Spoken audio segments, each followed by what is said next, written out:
नमस्कार दोस्तों, एनएस ज्योतिष में आपका फिर से स्वागत है। आज हम बात करेंगे मेष लग्न यानी कि एरीज एसेंडेंट का मार्च 2025 आपके लिए कैसा रहेगा, ये हम लोग जानेंगे। अगर आपने मेष लग्न का फरवरी 2025 का मासिक फलादेश एवं उपाय नहीं देखा है तो ऊपर दिए हुए आई बटन पर क्लिक करें। देखिए, ये वाला जो भाव होता है ना, इस भाव को लग्न भाव कहते हैं। इस भाव पे अगर एक नंबर लिखा हुआ है तो ये मेष लग्न वाले जातकों की पत्रिका है। आइए देखते हैं शुरुआती तौर पे कौन कौन से ग्रह आपके किस किस भाव में बैठे हुए हैं। तो गुरुदेव आपके दूसरे भाव में बैठे हुए हैं, मंगल आपके तीसरे भाव में बैठे हुए हैं, केतु आपके छठवें भाव में बैठे हुए हैं, शनिदेव और सूर्य आपके 11वें भाव में बैठे हुए हैं, राहु शुक्र और बुध आपके 12वें भाव में बैठे हुए हैं। अब देखिए, ये जो लग्न भाव है, इस लग्न भाव पे आपके कोई ग्रह नहीं है, पर यहाँ पे देखिए शनिदेव की दृष्टि, हालांकि देखिए यहाँ पे शनिदेव की नीच की दृष्टि आपके लग्न पे पड़ रही है 17 जनवरी 2023 से, और यहाँ आपके लग्न पे 29 मार्च 2025 तक पड़ेगी।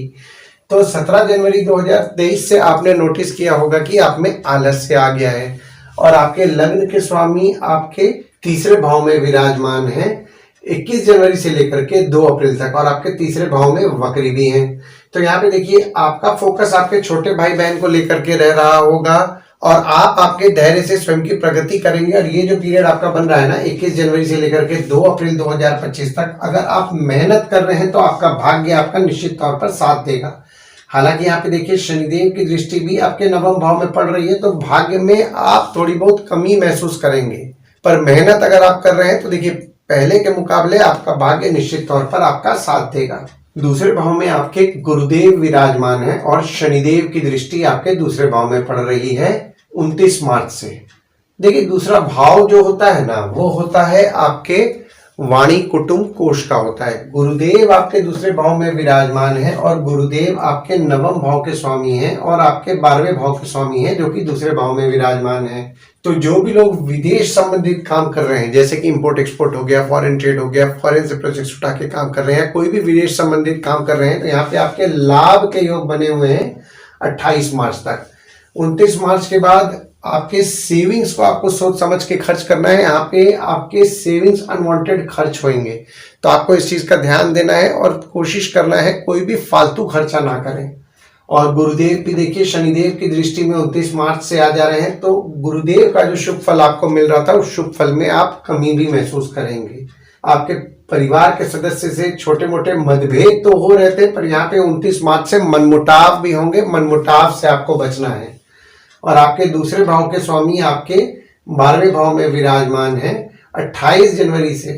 तो 28 जनवरी से जो भी लोग विदेश संबंधित काम नहीं कर रहे हैं, वैसे भी उनके कुछ ना कुछ अनवांटेड खर्चे हो रहे हैं, पैसे टूट रहे हैं, तो इस चीज का आपको ध्यान देना है। सेविंग्स पे आपको खासकर ध्यान देना है। परिवार के सदस्य अगर आपके विदेश जाने का प्रयास कर रहे हैं, तो 28 जनवरी से आपके लिए फेवरेबल समय बन रहा है। तीसरे भाव में आपके मंगल विराजमान है, और मंगल आपके लग्न के स्वामी हैं, और आपके 8वें भाव के स्वामी हैं, जो कि तीसरे भाव में विराजमान है। देखिए, तीसरा भाव जो होता है वो होता है आपके स्वयं के पराक्रम, धैर्य, छोटे भाई बहन, पड़ोसी, डेली के प्रवास का होता है। मंगल आपके तीसरे भाव में विराजमान है, और वक्री भी है 21 जनवरी से लेकर के 2 अप्रैल 2025 तक। तो आपके छोटे भाई बहन हो गए, पड़ोसी हो गए, वे थोड़ा स्वभाव में एग्रेसिव रहेंगे। हालांकि यहाँ पे देखिए आपके पराक्रम में भी आपको मिला जुला फल मिल रहा होगा, क्योंकि यहाँ पे देखिए मंगल आपके अष्टम भाव के स्वामी हो जाते हैं, तो पराक्रम में कमी लाएंगे। छोटे भाई बहन की स्वास्थ्य थोड़ी बहुत बिगड़ सकती है, स्वास्थ्य का ध्यान दें। और आपके तीसरे भाव के स्वामी आपके 12वें भाव में विराजमान है 27 फरवरी से। तो 27 फरवरी से पूरे मार्च के महीना अगर आपके छोटे भाई बहन विदेश जाने का प्रयास कर रहे हैं, तो उनके लिए फेवरेबल समय मिल रहा है। और आपका डेली का प्रवास, जिसको कि डेली का ट्रैवलिंग बोलते हैं, वो कुछ बढ़ेगा। आपके छोटे भाई बहन के लेकर के कुछ ना कुछ खर्चे बढ़े हुए होंगे 27 फरवरी से। चौथे भाव में आपके कोई ग्रह नहीं है, ना ही किसी ग्रह की दृष्टि पड़ रही है, और आपके चौथे भाव के स्वामी आपके 12वें भाव में विराजमान है। देखिए, चौथा भाव जो होता है वो होता है आपके सुख, माता, घर, वाहन का होता है। तो चौथे भाव के स्वामी आपके 12वें भाव में 1, 2 और 29 तारीख को विराजमान है, तो घर वाहन को लेकर के कुछ ना कुछ खर्चे होंगे, माता को लेकर के कुछ ना कुछ खर्चे होंगे। और जब चंद्रमा 10 और 11 तारीख को आपके चौथे भाव में विराजमान होंगे, तो आपको सुख की प्राप्ति कराएंगे। आपको घर, वाहन, माता का सुख अच्छा मिलेगा। 5वें भाव में आपके कोई ग्रह नहीं है, पर यहाँ पे देखिए शनिदेव की दृष्टि आपके 5वें भाव में पड़ रही है, और आपके 5वें भाव के स्वामी आपके 11वें भाव में विराजमान है। देखिए, 5वां भाव जो होता है वो होता है आपके संतति, प्रेम, पढ़ाई, साधना का होता है। शनिदेव की दृष्टि आपके 5वें भाव में, देखिए अभी थोड़ा पीछे जा रहे हैं, शनिदेव की दृष्टि आपके 5वें भाव में 17 जनवरी 2023 से पड़ रही है और 29 मार्च 2025 तक पड़ेगी। तो 17 जनवरी 2023 से आपने नोटिस किया होगा कि जो स्टूडेंट्स हैं उनके पढ़ाई में थोड़ी बहुत दिक्कतों का उनको सामना करना पड़ रहा है। पढ़ाई में मन नहीं लगना, पढ़ाई समझ में नहीं आना, जैसा रिजल्ट एक्सपेक्ट करना वैसा रिजल्ट नहीं आना, ये सब परेशानियां आपको हो रही थी।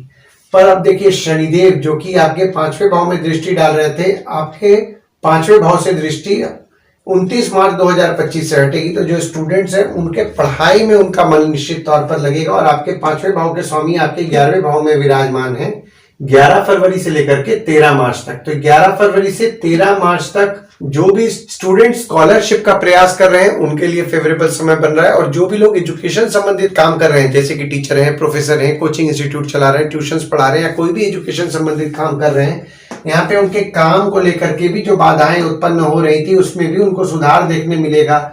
हालांकि यहाँ पे देखिए आपके 5वें भाव के स्वामी आपके 11वें भाव में विराजमान है 11 फरवरी से लेकर के 13 मार्च तक। तो 11 फरवरी से 13 मार्च तक आपके इनकम में आपके बढ़ोतरी लाएंगे। स्टूडेंट्स जो स्कॉलरशिप का प्रयास कर रहे हैं, आपके स्कॉलरशिप के लिए भी फेवरेबल समय 11 फरवरी से 13 मार्च तक बन रहा है।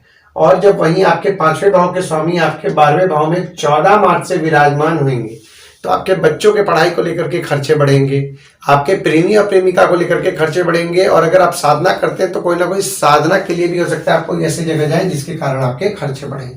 6वें भाव में आपके केतु विराजमान है, गुरुदेव की दृष्टि पड़ रही है, मंगल की दृष्टि पड़ रही है और शनिदेव की दृष्टि 29 मार्च से पड़ेगी।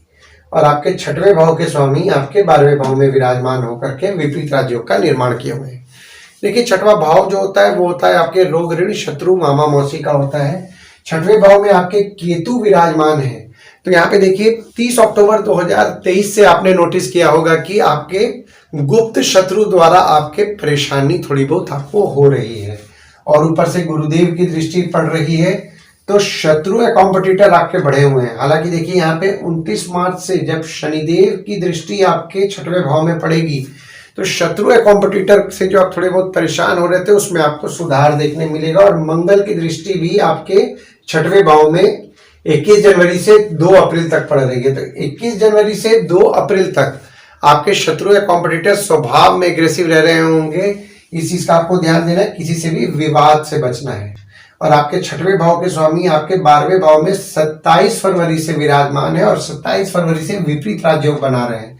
देखिए 27 फरवरी से ना आपके शत्रु या कॉम्पिटिटर पे अगर आपका कोई खर्च हो रहा है ना, तो खर्च कीजिए, उससे निश्चित तौर पर आपको लाभ होगा। अगर आपका कोई कोर्ट कचहरी का मामला चल रहा है तो उस पर भी अगर आप खर्च कर रहे हैं तो उससे भी आपको लाभ होगा। 7वें भाव में आपके कोई ग्रह नहीं है और ना ही किसी ग्रह की दृष्टि पड़ रही है और आपके 7वें भाव के स्वामी आपके 12वें भाव में विराजमान है।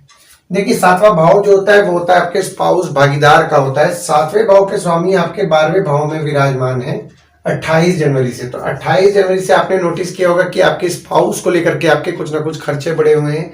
भागीदारी में काम कर रहे हैं, भागीदार को लेकर के आपके खर्चे बढ़े हुए हैं और आपकी स्पाउस और भागीदार खर्चीले भी रह रहे हैं। यहाँ पे देखिए अगर आपकी स्पाउस या भागीदार विदेश जाने का प्रयास कर रही है तो 28 जनवरी से उनके लिए फेवरेबल समय बन रहा है। और अगर आप भागीदार के साथ भी विदेश जाने का प्रयास कर रहे हैं तो 28 जनवरी से आपके लिए फेवरेबल समय बन रहा है। 8वें भाव में आपके कोई ग्रह नहीं है, पर यहाँ पे देखिए शनिदेव की दृष्टि पड़ रही है और गुरुदेव की दृष्टि पड़ रही है और आपके 8वें भाव के स्वामी आपके 3रे भाव में विराजमान है। देखिए 8वां भाव जो होता है वो होता है आपके आयु, जीवन, मृत्यु, अचानक धन लाभ, ससुराल का होता है। 8वें भाव में आपके शनिदेव और गुरुदेव दोनों की दृष्टि पड़ रही है, तो आयु के लिए तो निश्चित तौर पर शुभ फल की प्राप्ति आपको हो रही है। हालांकि यहाँ पे देखिए 8वें भाव के स्वामी आपके 3रे भाव में विराजमान है 21 जनवरी से 2 अप्रैल तक। तो आपके पराक्रम में आप थोड़ी बहुत कमी महसूस करेंगे। हालांकि यहाँ पे देखिए आपके ससुराल वाले जो रहेंगे उनसे आपको हिम्मत मिलेगी। 9वें भाव में आपके कोई ग्रह नहीं है, पर यहाँ पे देखिए शनिदेव की दृष्टि आपके 9वें भाव में 29 मार्च से पड़ेगी और मंगल की दृष्टि पड़ रही है और आपके 9वें भाव के स्वामी आपके 2रे भाव में विराजमान है। देखिए 9वां भाव जो होता है वो होता है आपके भाग्य, धर्म, जीजा, साली, साला, छोटे भाई के स्पाउस का होता है। 9वें भाव में आपके शनिदेव की दृष्टि 29 मार्च से पड़ रही है, तो भाग्य में आप थोड़ी बहुत कमी महसूस करेंगे। मंगल की दृष्टि भी आपके 9वें भाव में पड़ रही है, तो आपके जीजा, साली, साला, छोटे भाई के स्पाउस हो गए, वे थोड़ा स्वभाव में एग्रेसिव रहेंगे। हालांकि देखिए मंगल आपके लग्न के भी स्वामी हैं, जो कि 9वें भाव में मंगल की दृष्टि पड़ रही है, तो यहाँ पे आपका भाग्य आपका साथ देगा।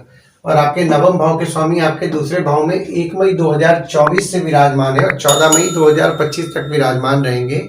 तो सेविंग्स करने में आपका भाग्य आपका निश्चित तौर पर साथ देगा। दशम भाव में आपके कोई ग्रह नहीं है, पर यहाँ पे देखिए मंगल की दृष्टि पड़ रही है और गुरुदेव की दृष्टि पड़ रही है और आपके दशम भाव के स्वामी आपके 11वें भाव में विराजमान है। देखिए दशम भाव जो होता है वो होता है आपके बॉस, पिता, काम, ऑफिस का होता है। गुरुदेव की दृष्टि दशम भाव में पड़ रही है तो आपके बॉस और पिता के साथ आपके संबंध में मजबूती देखने मिल रहा होगा आपको। हालांकि यहाँ पे देखिए मंगल की दृष्टि भी आपके दशम भाव में 21 जनवरी से 2 अप्रैल तक पड़ रही है, तो आपके बॉस और पिता स्वभाव में थोड़ा एग्रेसिव रहेंगे। ऑफिस का माहौल थोड़ा गर्म रहेगा, डिप्लोमेटिकली और समझदारी से चीजों को आपको हैंडल करना है। और आपके दशम भाव के स्वामी आपके 11वें भाव में विराजमान है 28 मार्च 2025 तक। तो जो भी आप काम कर रहे थे उस काम से आपके लाभ निश्चित तौर पर हो रहा है। कम्युनिकेशन से आपके काम करने का प्रयास कर रहे हैं, उससे आपको लाभ हो रहा है। पहचान वाले लोगों के साथ आप काम करने का प्रयास कर रहे हैं, उससे भी आपको लाभ हो रहा है। पर जब शनिदेव आपके दशम भाव के स्वामी जो कि हैं आपके 12वें भाव में 29 मार्च से विराजमान होंगे, तो 29 मार्च से आपके काम को लेकर के कुछ ना कुछ खर्चे बढ़ेंगे, बॉस को लेकर के आपके कुछ ना कुछ खर्चे बढ़ेंगे। और अगर आप आपके ऑफिस द्वारा फॉरेन जाने का प्रयास कर रहे हैं तो यहाँ पे 29 मार्च से आपके लिए फेवरेबल समय बन रहा है। बट जो लोग विदेश संबंधित काम नहीं कर रहे हैं यहाँ पे उनके काम में थोड़ी बहुत बाधाएं 29 मार्च से बढ़ेंगी। काम में डेडिकेशन आपको आपके बढ़ाना है। 11वें भाव में आपके सूर्य विराजमान है और शनिदेव विराजमान है और शनि यहाँ अपने राशि में बैठ करके बहुत ही शुभ योग का निर्माण किए हुए हैं।